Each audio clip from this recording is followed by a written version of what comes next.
Good morning, everyone. Welcome to the next in our series of Executive Next Practice virtual experience series that we've been doing now for a couple of months, and over the years, several hundred of these. My name is Scott Hamilton. I'm your host today. I'm CEO of the Executive Next Practice Institute, which is based at the University of California, Irvine, Beal Applied Innovation Center. So today we're delighted to have this stellar lineup of people to talk to you about digital transformation. Very timely topic given the state of the environment, state of the economy, and our path to rebound. Let's give you a little bit of background here. First of all, I want to acknowledge Brian Anderson of Telecomprehensive, the folks at Tel and Sky Data Vault for supporting this effort. We appreciate their sponsorship. These sponsorships are what help make these events happen, and we appreciate them standing behind us and supporting this effort. Thanks again. Here's our agenda. We're going to do some panel presentations moderated by Brian Anderson. Please use the Q&A function on your Zoom screen there, either Q&A or you can do a private chat with us. Use the Q&A function at any time during the course of this. We will answer all of your questions. Our audience today is an international audience. We have people from Mexico, Canada, Europe that are participating, and of course near our home base here in Southern California, and also a national audience. So we're going to get quite a range of questions here today. And again, thanks for joining us. A little bit more about the Executive Next Practice Institute. I'll put all this up at once. We have over 60,000 plus attendees attending these both in the live events and live streamed events, almost 400 sessions over the past 10 years. Our whole purpose is to take a first look at emerging trends. And this is certainly true today in terms of looking at trends in the digital arena. This audience and our membership is comprised of C-suite executives, board members, CEOs, CMOs, CFOs, CIOs, CTOs, who are interested in helping their enterprise level companies by the nature of using what we call next practices. So what we hope out of this session today is that you'll be able to create some next practices for your own organization in your digital transformation. There's our link below and how you can reach us. This is what we looked like just 2.5 months ago. Our sessions normally attract anywhere from 100 to 500 attendees. Obviously, we're not doing this because of social distancing, but we hope to get back to something similar to this in the future. In the meantime, we are moving forward with the virtual and live stream environment. Again, this is where you come for visibility to the C-suite across enterprise companies. You will see quality content and top contributors every time on these types of sessions. And you'll see an exposure to global small to large cap companies that attend these sessions, both public and private companies, by the way. All right, a couple of quick announcements. We continue this VX series next week, May 19th. We look at the paths to the next normal. This is part 2. This is a session that was repeated and expanded because of popular demand, and it features Liz Pellet. Liz Pellet, who's a Johns Hopkins Fellow, will be talking about strategies to help you through breaking through this market ambiguity, followed by the next week, within that week, the science of executive decision-making with Dr. Ken Brousseau and Dr. Armand Bajad of Texas A&M University. Be sure to tune in for that. All right, let's talk about today's session. We've got our moderator, Brian Anderson. Brian is a member of our Executive Next Practice Advisory Group. He's been a tremendous supporter over the years, and he was instrumental in pulling together the content and the panel for this session today, as well as sponsoring it. He's got over 20 years in strategic applied technology across business operational units and industry verticals. He founded Telecomprehensive Solutions on the principle of social stewardship to enable SMBs and mid-market enterprises to help make the digital transformation accessible and scalable and deliver a better outcome. His group also provides strategic technology consulting, has fractional CIO services, including service provider brokerage and project management services. He's moderating our panel today of vendors that's part of his portfolio of over 285 suppliers.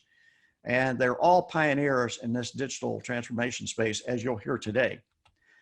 Joshua Posey joins us from Intellipeer. He's Regional Vice President of the West for Intellipeer, leading the charge in low and no code automation with CPaaS 2.0 in their atmospheric product. He's got 15 years in telecommunications sector working with industry giants such as Verizon, CenturyLink, Level 3, and many others. We welcome him today, as well as Lindsay Hoffman.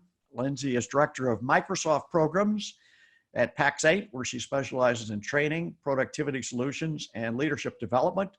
Lindsay's got a great background in the startup sector, creating foundations for HR and training before working for Microsoft for 4 years, ultimately leading her to join Pax8, one of the world's largest cloud distribution partners. We welcome Lindsay, and we certainly welcome Michael Thompson, our supporter today as well. He's co-founder and VP for Sky Data Vault. Michael's got over 20 years professional experience in working in the IT and professional services industry. Prior to founding Sky Data Vault, Michael held a variety of IT roles, including supporting Fortune 500 companies for multi-billion-dollar telecommunication providers to accelerating growth at regional startups in the web-based application industry. Michael's joining us from Virginia today, and again, we appreciate their support for this session today.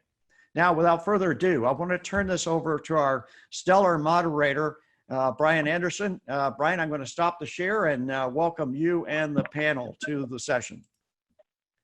Thank you, Scott. Very much appreciate the warm introduction and the welcome. We are going to go ahead and get my screen fired up here and share this. So I would like to take a second moment just to thank all of our panelists again. Beyond just being vendors, they are partners in our portfolio network and partners with our client organizations. And I think that that is a huge point that needs to be just reinforced, is how valuable their deep industry knowledge and subject matter expertise is in each of these areas, which is why we've brought them on board to share with you today. So with that, I would like to just give everybody a quick overview of the webinar today and what our agenda is going to be. So what we will be covering today is the practical applications of digital transformation and why they are important. You can expect from us a demo from our sponsor, Intellipeer, which will happen just after this intro before we go into our panel discussion. And during the panel discussion, we're going to go over some use cases for specific industry and client applications, the solutions that were brought in and how they enabled the digital transformation. And after about 20 minutes of going through that period, we're going to go through a deep dive with each one of our panelists as into their specific area of expertise. And so if you have any questions that come up along the way, please feel free to throw them in the Q&A section. We will be having some time at the end of the session, after the open discussion or during the open discussion to address those concerns. So please definitely contribute. Now, why are we here today? Gartner predicts that by 2021, CIOs will be as responsible for culture change as the chief HR officers. The lines between HR and technology delivery are really blending because of the culture delivery that technology enables. So with that, the status of digital business transformation, according to Gartner, is that less than 25% of companies feel that they are more than 75% complete with that digital transformation process. Only 6% are more than 75% complete. And that leaves another 76% that is not. Of that, less than 50% feel that they're driving the innovation and the transformation that they really look for. So this time that we have now is really a great stepping off point to evaluate everything that's in our business, what our revenue drivers are, what our models have been, how our processes have been supported. And this is important to driving your digital transformation experience because it's your customers and your clients and those revenue sources that do. Forbes recently put out a 40 interesting facts about digital transformation that people should know, and I went out and picked some of the highlights for those. So 79% of millennials are more willing to buy from brands that have a mobile customer service portal, according to Microsoft.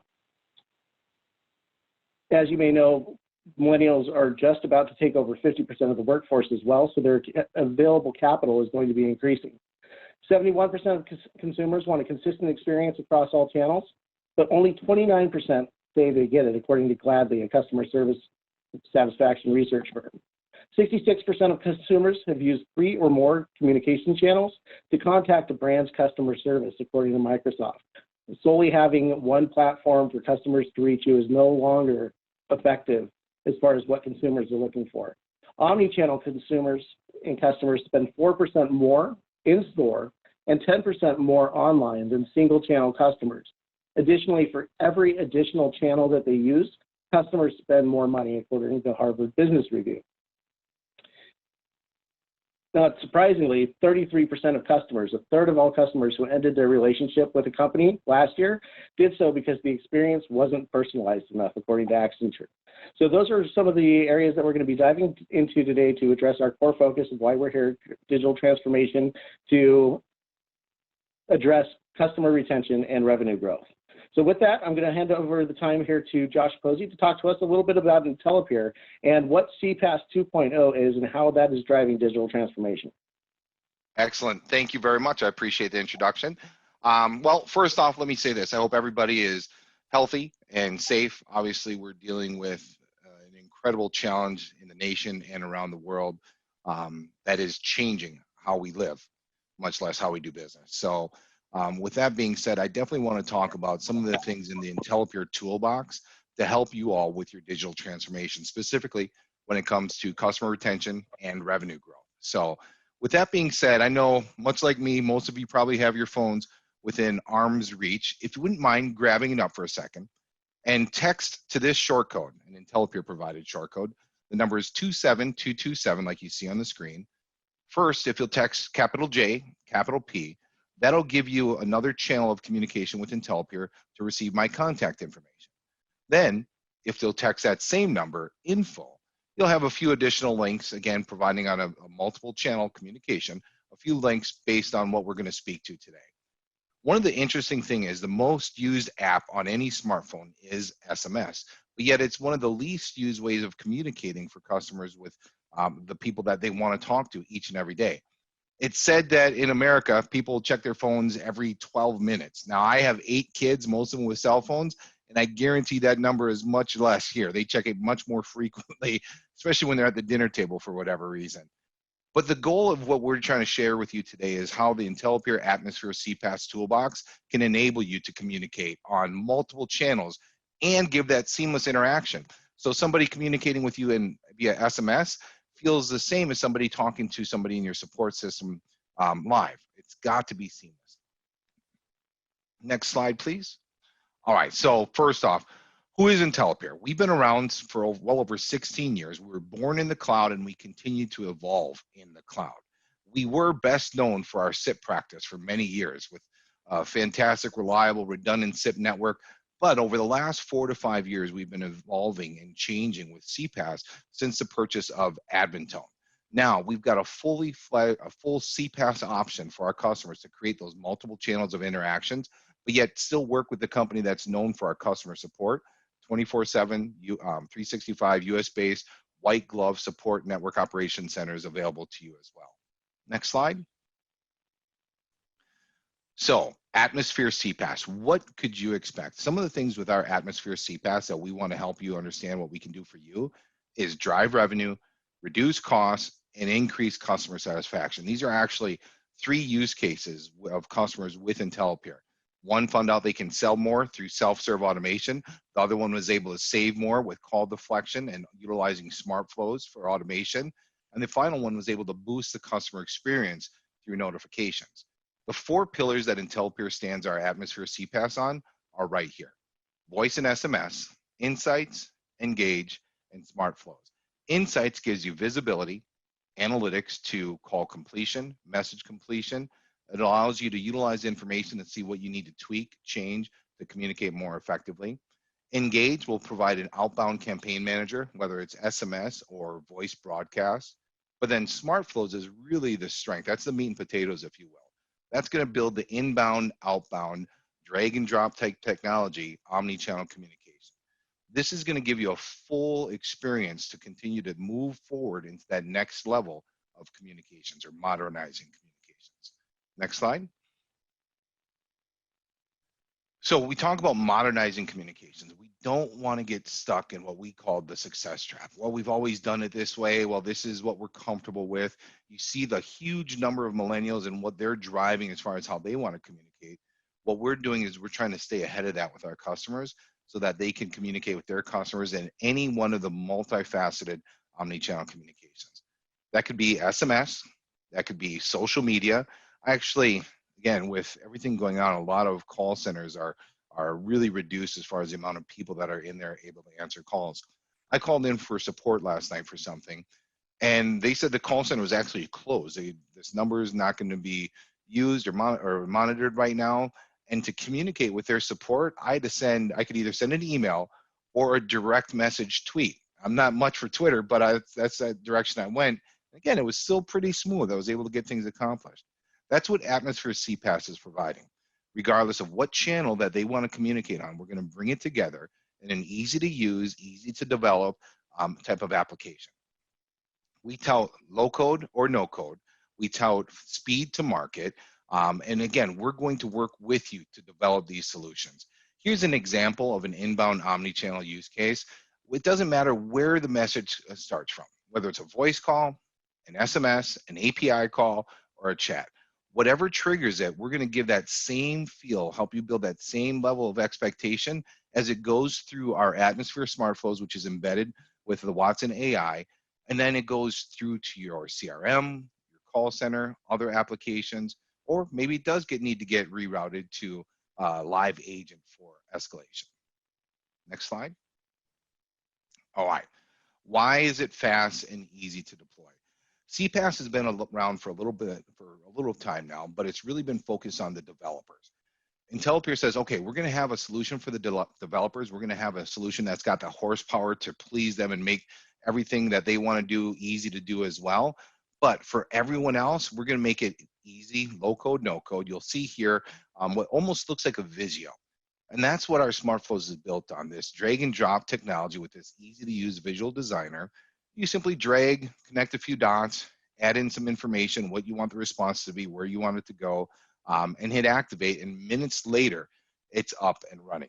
The two flows that you utilized earlier in the call with info and the JP for my initials took about 15 minutes to put together. Very simple, very easy to use. That's why we can get it out to the market and get your business impacted in a positive way sooner rather than later. Next slide. So why does it matter?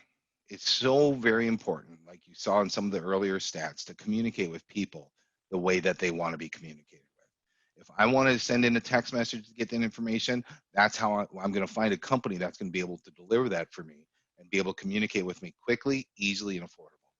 Then with the challenges we're facing today, whether it's large amounts of the workforce being furloughed, people being more cognizant when they have a fever or a cough and not willing to go or able to go into work, much less willing to go into work, is going to mean a reduced workflows.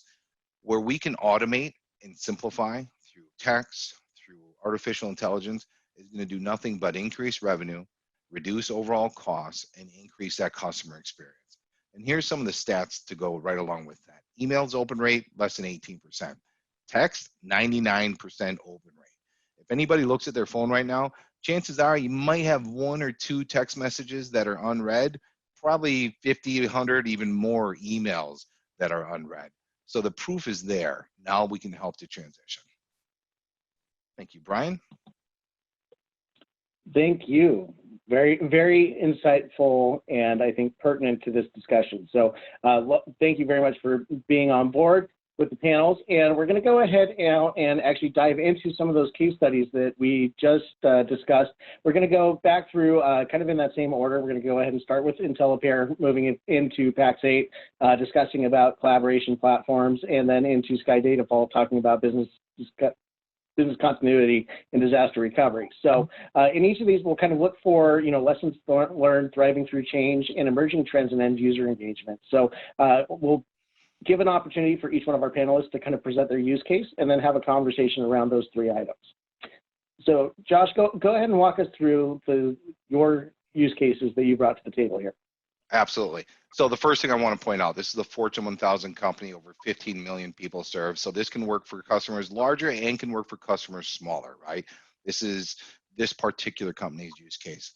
Large utility company, whenever there was an event, a broken water main or something impacting their customers, they were overwhelmed with inbound calls during these events. So you have to deal with agent fatigue, you have to deal with long wait times, you have to deal with high costs of the network, all challenges that impact the multiple levels of the business: customer service, customer experience, revenue, right? So what happened was we sat down with them and we figured out, okay, what can we do to triage this? What can we automate? What are simple responses that we can maybe even send out proactively rather than just reacting when somebody calls in? And what we did is we put our Atmosphere CPaaS in front of their existing contact center services. That's something I don't think I mentioned earlier. Atmosphere CPaaS doesn't have to be a replacement. Whether you're in the cloud today or on-prem, it's meant to enhance services that you already have up and running, okay? So that's exactly what we did. We put it in front of their service, their system that they have today, and now we can initiate SMS opt-ins. So if there is an outage, if there is an issue in a particular area code or zip code, we can send them proactive messages. Or if they call in, they can be triaged through some frequently asked questions that says, okay, yes, we have a service impacting issue. Text this number to receive updates on the hour on what's going on. If you still need to talk to a live person, press 1 and you can be moved over to a live person. That improved the overall customer experience. It reduced the overall cost because you're now moving communication to at least a lower cost avenue in SMS. And again, the agents are able to produce and do their job even better because they don't have that same fatigue. The second one we have up here. So this is a very large pharmaceutical company that produces cancer saving medications. And what we were able to do is 100% automate their customer experience. So when we sat down, like we do with anybody, is figure out, all right, what are the challenges? What is it we can do different? What is it we might not have thought about? And what does the IntelliPair Atmosphere CPaaS toolbox have to offer? We found out there was no self-serve. It was all very manual. People are calling in inbound voice calls to get very repetitive standard information based on the medication that they were just prescribed. It's overwhelming agents, especially today when you have less agents than you did yesterday. It's overwhelming the agents to do the same thing over and over and over again. Long hold times, poor customer experience.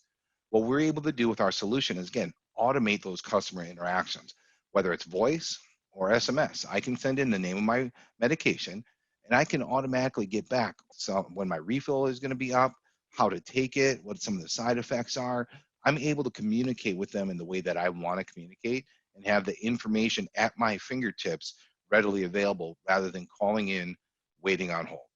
So a lot of this, we were able to 100% automate the prescription information up front and yet preserve the agents for when somebody does have an escalation, they can press 1 to dial out or press 2 or send 2 via SMS to have somebody call them back. So now they can talk to the people that need to talk to them instead of just doing those repetitive motions. Thank you so much for sharing those use cases with us, Josh. I think you bring up a couple of great points that we'll dive into a little bit going on. But one of the big questions is, that everyone's asking is, how can we apply AI, in this application or that application? And across the board, it's about really creating those efficiencies and identifying those areas of waste that, an organization can really tailor their experience around and provide these additional avenues of communication to make sure that all their assets are being deployed correctly and effectively where they need to be. So thank you. Moving on, we're going to go ahead and have Lindsay Hoffman with PAX 8 share with us a little bit about the Microsoft Teams and collaboration platform in general, not just Microsoft Teams, but collaboration platforms overall, why they are so effective and important. And she'll provide a little bit of information as far as a customer case study for us on that as well. Awesome. Thanks so much, Brian. So over the past few years, there's been a dramatic increase in the amount of collaboration that we've seen in all industry types. Employees are 2 times as many than 5 years ago, and it's marking a transition of personal productivity to group productivity. So we're transitioning to a new type of workforce. The amount of time employees are spending engaged in a type of collaborative work in meetings, say phone calls, or even answering emails, it's increased by over 50%. And to be honest, perhaps even more significantly since we've been in this new land of remote workforce because of COVID-19. Now, in addition to increasing the amount of collaboration, there's other characteristics that are different about how we're working together. People are on teams that have mix of employees from multiple different generations, that now this is the first time that we're seeing 4 different generations in the workforce together that have very various needs in the way that they collaborate and the way that they work together. So those changes in collaboration and the diversity in the scenarios has really driven an appetite for new tools to address those scenarios. So we see now that 88% of Microsoft Teams surveys response felt that when using Microsoft Teams, they're having all of their solutions in one place is saving them time. It's also been tracked by Microsoft that 4 hours per week are saved by information workers through the improved collaboration and information sharing through Teams. So working on those co-authored documents through Office 365 and additional applications into Teams. Next slide. Awesome. So imagine a workplace without walls or limits. I think this is extremely pertinent for the workforce that we're working in today. So how do you help your business grow and adjust to what your team needs to work effectively, productively, and collaboratively all together? I love Microsoft Teams. I am an ex-Microsoft employee, but there's multiple different applications that you can choose from when you look for productivity and collaboration within your organization. I look at Microsoft Teams because I genuinely feel as if it does allow you to work without limits or walls within your organization. It allows you to have real-time collaboration on all of your documents. It gives you the ability to work from any device. So where we're working today in remote workforce, you can work from your cell phone, from a laptop, in an office, a coffee shop, or from home, from where we're sitting today. All your files for projects in one accessible place. So they're easily accessible. You don't have multiple versions of documents and everybody is up to date on what's being changed within those documents. It allows for online meetings with the click of a button. You're not having to leave and toggle from one screen to the next. It's all built in, as well as it gives you simple device management and always on security, which I know is super important in the landscape that we're sitting today. So working with confidence, one of the largest contributors for me when I choose Microsoft Teams as a collaboration and productivity platform is that it gives me confidence in my security. My IT team, it's the first conversation that I have with my CIO when we go to look at what those collaboration platforms are going to be is how is our data going to be stored? What's the security behind it? And that's one of the reasons, again, Microsoft Team has built-in security, compliance, and manageability of Office 365 already pre-built into it. So from day one, the requirement for Teams has been to provide you with the same Office 365 capabilities that you've used, but to build the security and privacy that you trust within the service. So you've got global hyperscale cloud. It's including the ability to local data residency. You've got compliance leadership with EUMC, HIPAA, and so much more in that space. You've got built-in information protection with e-discovery and audit that's at a click of a fingertip, as well as multi-factor authentication and secure guest access. So if you are collaborating with individuals outside of your organization that you still need to work on those co-author documents, you have that extra layer of security, as well as it manages all the aspects in a single coherent admin experience. So for IT, it takes out a lot of the guesswork of policies and how to make sure that everything is safe and secure for yourself and your entire organization. That's fantastic. So as far as applying to a specific industry vertical or customer use case, what kind of information can you share with us about that? Yeah, so I think in one of my favorite use cases is PayPal. So I know in 2018, PayPal was doing a employee survey, trying to find out and evaluate what was going to be the best communication tool from them. Their CEO came to a conclusion that Microsoft Teams was probably going to be that best sound foundation for them because it had the integrations of all the third-party apps that they absolutely love today, along with the added security like I just talked about. One of my favorite quotes from one of their VPs of employee technology was, they said, to operate as a single global group, we needed to work from a single platform. Microsoft Teams, it gave them increased productivity and collaboration, along with increased security of Office 365, the ability to do data archiving, data retention, and the sense that each of us are an equal part of PayPal, no matter where they work. So for PayPal, it blended the lines, whether they were in the office or whether they were working from home. It allowed for everybody to have the same features and capabilities that were custom needed to them. And they saw a ton of productivity, especially now where we're sitting with remote landscape. They're seeing on average, again, that 4 hours to 7 hours a week saved, mattering on the industry that they're working with, or vertical within their industry. So finance is saving time and having to co-author on documents. Marketing is boosting out their marketing projects quicker and more effectively and more efficiently, because while they're working on those documents, they're able to co-author and collaborate. Perfect. And I think one of the great things that you brought up there was the ability to back up and audit your data, which provides a perfect segue into our next panelist, Michael Thompson with Sky Data Vault.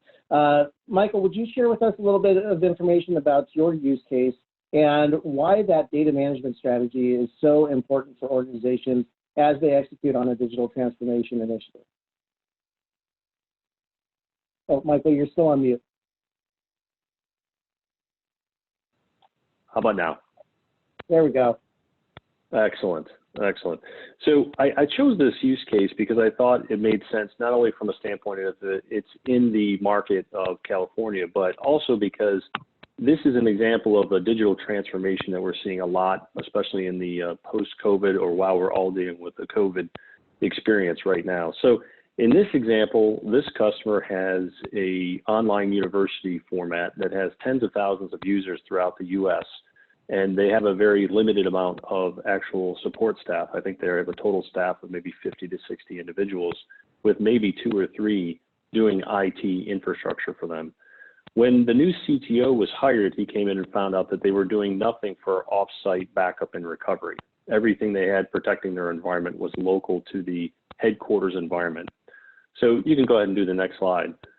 So when we engaged with the customer, we assessed that for them to do a self-managed solution, they were going to have to educate themselves on hardware, software, connectivity, a cloud, personnel training, testing, and in a real life scenario, who on that team was going to be able to support them if they had a ransomware attack, if they had a hardware failure. And in this case, what happens if you're in a pandemic and you need to have your workforce go to remote work within a 24-hour period?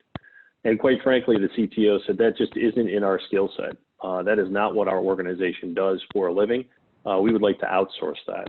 So they were a great candidate for what we have in our portfolio of cloud managed services, something we call managed disaster recovery as a service. So what we did in this case is we had their production environment supported and backed up by Sky Data Vault, 24/7 US-based support, and they have an image at the ready in the cloud that is now their warm site.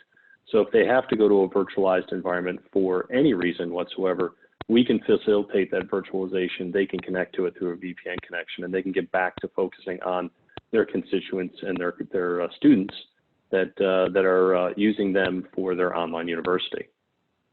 Go ahead, Absolutely. Having that real uptime availability for all their mission critical resources is so important. So talk to us a little bit about how that opportunity morphed into a growth within the account and how you were able to leverage and provide some additional value to the client.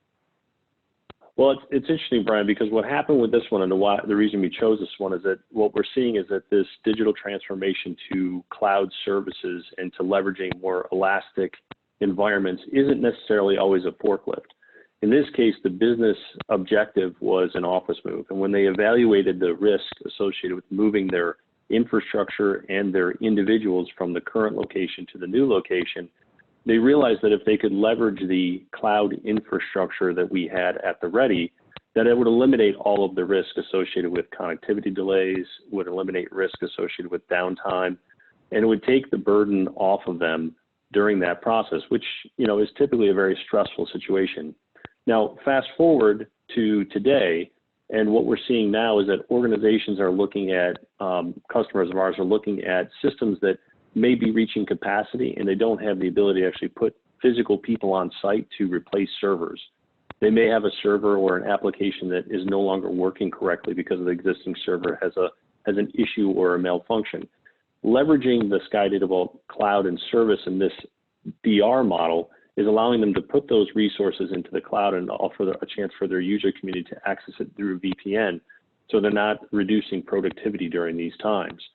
So if you go to the next slide, what we're seeing a migration to is this other portfolio option we have called Business in the Cloud. And you may have heard it, the folks on the line may have heard this as infrastructure as a service or hybrid cloud. And in this case, all we're simply saying is we're going to move the resources required to run the software, applications, and operating systems that are mission critical to your organization. We're going to put them in a secure cloud environment that easily allows remote workers, remote offices, and even your headquarters staff to access that data and that information and run it as if it was local to you in your headquarter office, which may have been the production site you had prior to work from home requirements. So we're seeing that elasticity and flexibility is real key to the digital transformation for these folks, and that it doesn't always necessarily have to be a forklift. It can be a process, it can be application specific, it can be very flexible with the organization as they look to what's the appropriate application and how to access it. Absolutely. And I think across the board, some of the takeaways that we have here as far as the lessons learned through each of these is that the ability to innovate and leverage these new technological resources really provides additional revenue opportunities, reduction in overall cost management, and greater employee satisfaction for being able to actually get into those mission critical systems, collaborate effectively, and really drive that engagement and that customer experience on both the employee as well as the customer side. So thank you all for sharing that. Now we're going to go ahead and do a little bit of a deep dive into each one of your individual areas of focus. So we're going to go ahead and start back with Josh. We're going to talk a little bit about process and workflow automation. Then we're going to speak with Lindsay again on collaboration and productivity platforms. And then going back into our discussion with Michael, really on that deep dive in business continuity and disaster recovery. So Josh, walk us through the process and workflow automation process. Let's dive a little bit deeper there, and tell us what companies really need to be evaluating as they consider this digital transformation process and go through that prioritization of what are those initiatives that we really need to focus on first, and ranking those. What are some of those issues that they need to keep in mind as they're evaluating these plans? So great questions, and definitely something we want to be open-minded to. I think it was earlier in the presentation, somebody said the next normal, right? I don't think anything is ever going to go back to quote unquote normal, but I think we all need to be prepared for the next normal. So here's a few questions that we put together that we can sit and ponder with any business to understand, all right, what can we do to better prepare for the next normal? Going through and understanding how your business is forever going to be changed as a result of the pandemic. What manual processes do we have in place today that we can automate? What can be automated so that we're giving the customers the easiest, most efficient feedback and responses possible? How do your customers want you to engage with them? So many businesses we talk to, they say, well, this is how we do it. Okay, that's great, and I understand. And it's probably worked that way for a long time. But with the new generation coming in and being the purchasers, the larger majority of purchasers, their expectation is that we're going to cater to their needs. If I want to communicate with your business via Facebook Messenger or Twitter or SMS, that's the type of business I'm going to look for. So again, how does your customer base want to be engaged? Then what steps are you taking internally to reflect that message of digital transformation, to make sure that we're modernizing and not being left behind? Because customers nowadays want to do businesses with those companies that stay ahead of the curve, right? Could you imagine doing business with an insurance company that didn't have a easily downloadable app where you can just pull up your insurance ID and all that information right on your phone? Probably not. Why? Because that's that new expectation. Then how can you positively affect your customers by implementing additional communication channels? And it was said earlier in one of the numbers, one of the reports, is that just because you implement a new communication channel doesn't mean it can be any less efficient or effective as your existing communication channel.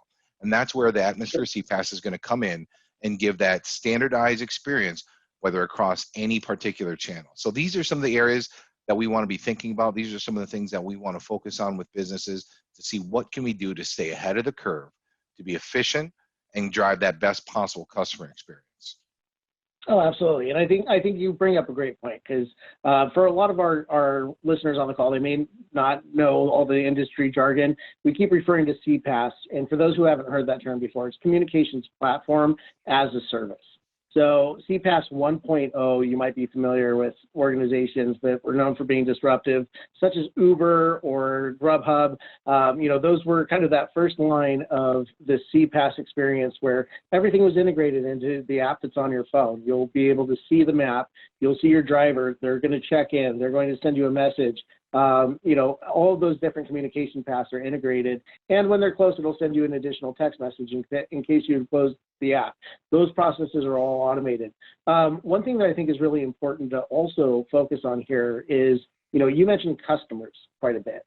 When I'm going through this framework with my clients, I like to reframe that a little bit to think about stakeholders. Who are the stakeholders that are in your organization?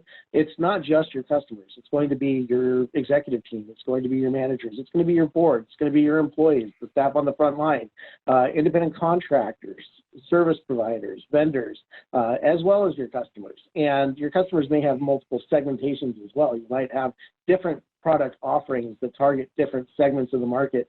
So I think broadening that to beyond just customer, but really think about evaluating all of your communications for all of your stakeholders and what experience are they having with your brand is so important.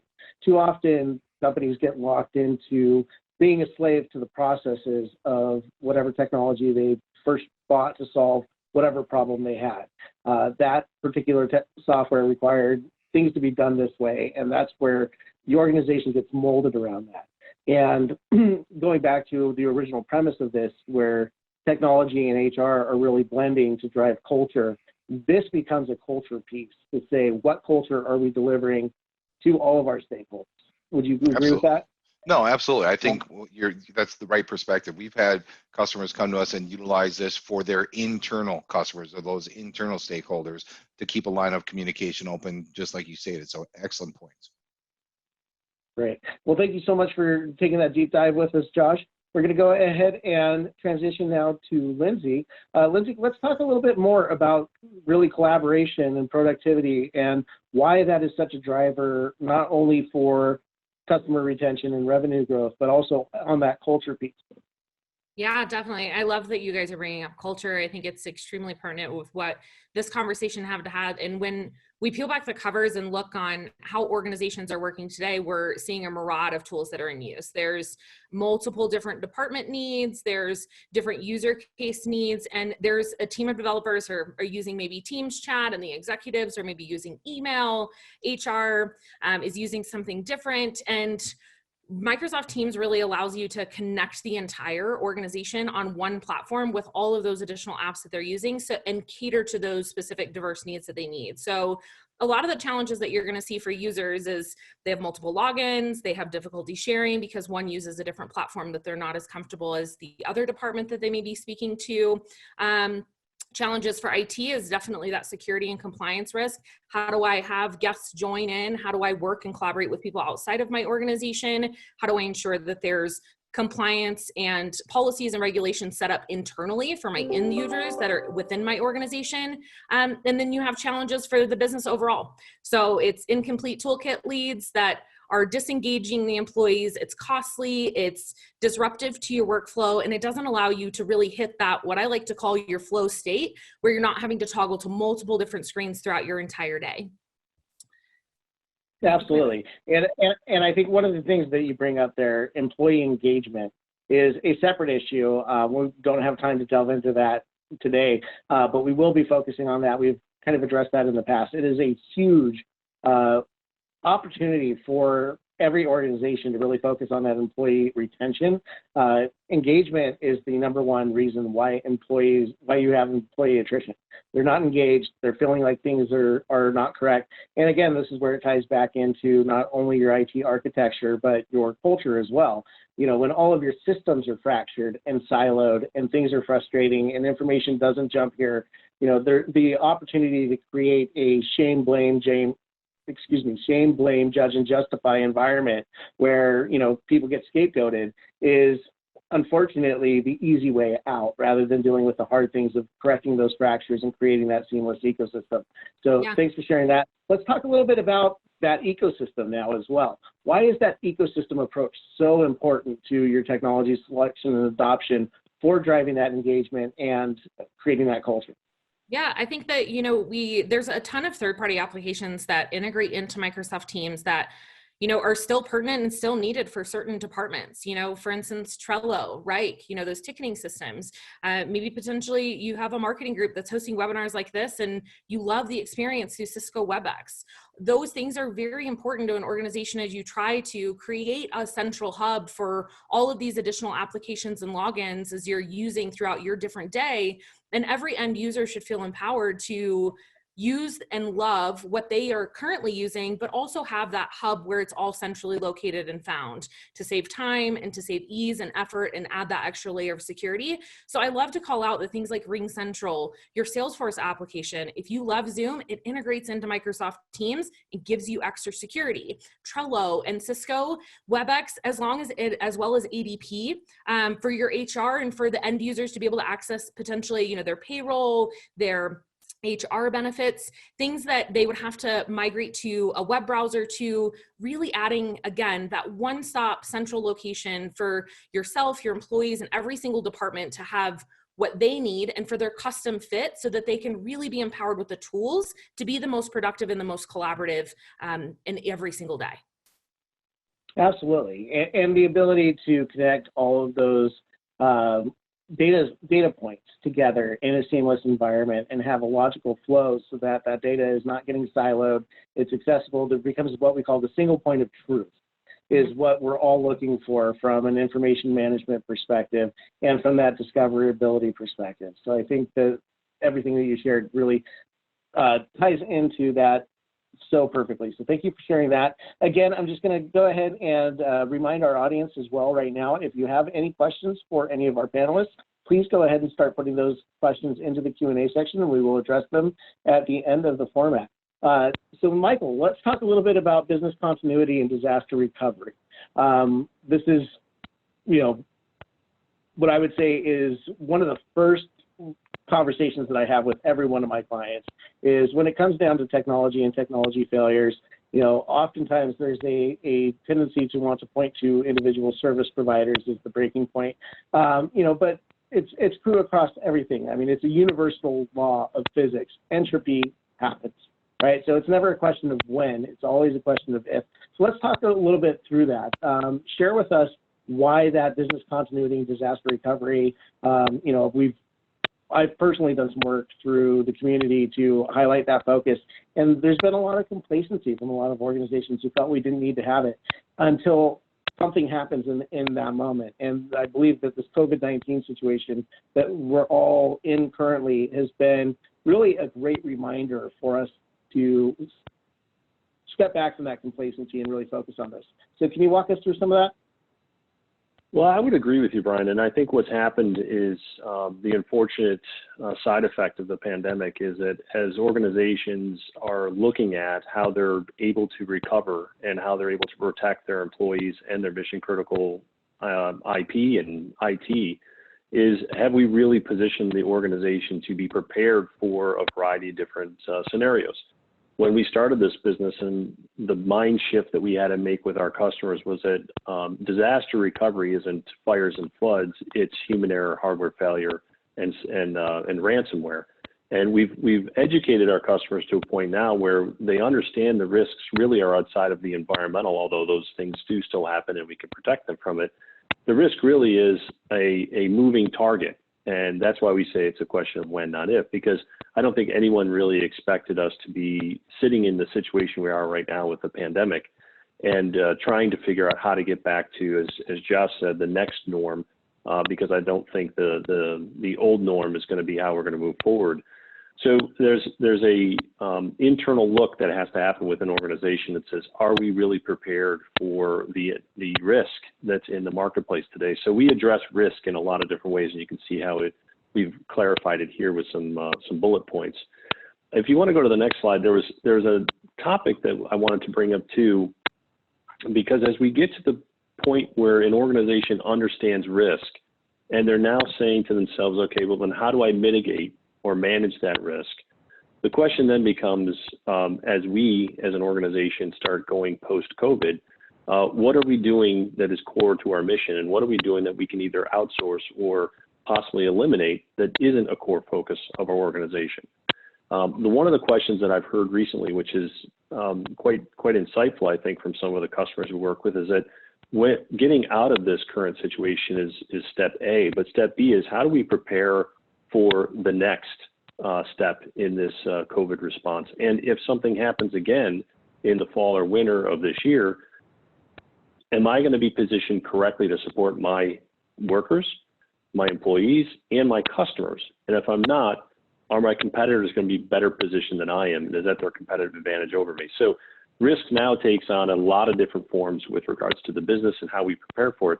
And then how do we manage against that? So these are some questions that I would encourage everyone to think about internal to their organization and come away with where they think their strategy should lie. Absolutely. I think that is a perfect point and a great jumping off point into our Q&A. One of the things that you brought up was the availability of your systems to support things when something does fracture. And Josh actually brought this up in his use case that there was a call center he had attempted to call into, and they said, hey, the call center's closed. You need to go ahead and contact us either via email or Twitter. As far as that uptime availability goes, why is a well-structured business continuity and disaster recovery plan so important for that? And how can providers, or how can, I guess, individual organizations ensure their providers have the ability to step up and have some assurance that, when the world's falling apart around them, that they'll be able to quickly recover and quickly continue operation? Well, I would say, and it's maybe not a next practice, so I don't know if we should use it, but a best practice is that anyone that has any provider that supplies them with some type of recovery solution should get verification of that via test. We would encourage a new customer coming on board to verify the ability to recover fully within the first 30 days and a minimum of an annual test cadence as a best practice going forward. Because if you don't have a fire drill once in a while, how do you know that everyone's going to know where the exits are and how to stay safe? So you've got to practice what you preach. You've got to have a cadence that assures that you're able to do what you think you can do. Absolutely.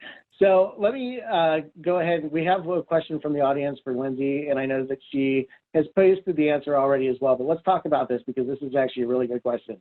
One of our audience members, Martin, asked, can you provide some information on the free version of Teams?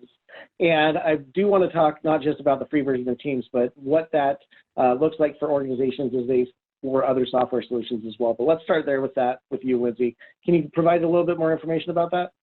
Yeah, so the free version of Microsoft Teams is right now going to give you free access. There is what's called the free Teams trial right now because of COVID-19 that was launched directly from Microsoft, that for up to 6 months you can get all the same Teams capabilities that you would in an E1 license. So an enterprise level 1 Microsoft 365 license, anything that you would have gotten in a Teams license there specifically, you can now get that in the Teams exploratory trial is the name of it. At Pax8, if you do have a Pax8 wingman, you can contact your channel account manager. They can help you talk through the different trials and promotions that are out right now for Microsoft Teams. But there is one specifically, I think, that'll hit this this group of attendees, which is the Microsoft E1 trial that's free with a year commit. You get the first 6 months for free right now, whether you purchase from your Microsoft partner, your wingman at Pax8, or through Microsoft directly, whether you have an account executive through Microsoft. That trial is available for anybody in the enterprise suite. And it gives you full access to not just Teams, it's going to give you Office 365 and additional integrations as well, which is an awesome trial to be able to get your organization transitioned over, test the water, see if it makes sense, whether it doesn't, and really try the features and capabilities of it. Absolutely. And thank you so much for that insight.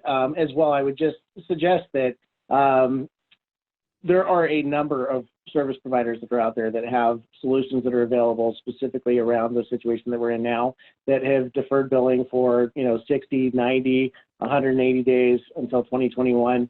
A number of our 285 providers that we have in our portfolio have various offerings around those. So if you have any questions about that and what's the right fit for your business and the right ecosystem, that's something we'd be happy to have an offline conversation about. But just also a word of caution is to be careful in your vendor selection and go with somebody who's trusted and has that reputation in the industry. Often, when something is free to you, you become the product. And you're not purchasing a product, you become the product. So make sure that you're aware of what they're doing with your data and everything when you engage in those freeware environments without necessarily a top level company like Microsoft. We do have another question from our audience from Gazala. Do you think innovation, ideation, and process is affected or transformed greatly by COVID-19 as we see organizations focusing on this subject as compared to pre-COVID-19 era? And if you all don't mind, I'd love to just address that real quickly. I believe that what this situation has given us is just a different lens to look at what we should have already been evaluating. There was a pause button that got hit. And as everyone has made the scramble to say, how should things be getting done? That's always been the right question to ask from an organizational design perspective. And so that ideation is starting to happen now. Our standard supply chains, our standard delivery models, they're all being disrupted. And so this does create an opportunity for creating new revenue streams, new product offerings, new routes to market, different segmentations within your existing business that you may not have really had the time to think for before.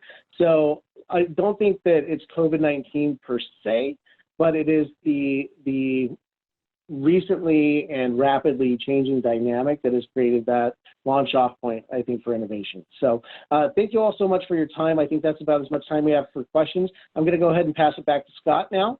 And Scott, thanks so much for having us. I hope this was valuable content for everyone. Thank you to each of our panelists, Josh, Lindsay, Michael. I really appreciate our partnership and all you do for our clients. Thank you so much for your time today. Yeah, again, Brian, thank you. And thank you for your panel for a terrific job. The comments are coming in already. Just a great, big thumbs up all the way around for the content here. I did think it's interesting because we had on this call, the viewers included top HR, some CEOs, some CFOs, some CIOs. It's interesting that all of you made the comment that this digital transformation effort does not have to necessarily come from the CIO. Or the CTO, but this could be originated from any of the suite members of the C-suite. And so this is absolutely critical that we look at this now because the ideation process has changed. The way we make decisions has changed. And so I think you've really made that clear. So again, I want to thank you all.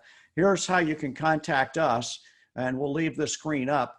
Again, we look forward to seeing you next Tuesday for our path to the next normal that Joshua mentioned. That's our returning session on Tuesday at 11 a.m. Again, Brian, panel, fantastic. Great to see you all. We'd love to have you back as we continue to drill into this topic. Thanks again and have a great week, everybody. Thank you, everybody, for joining. Thank you.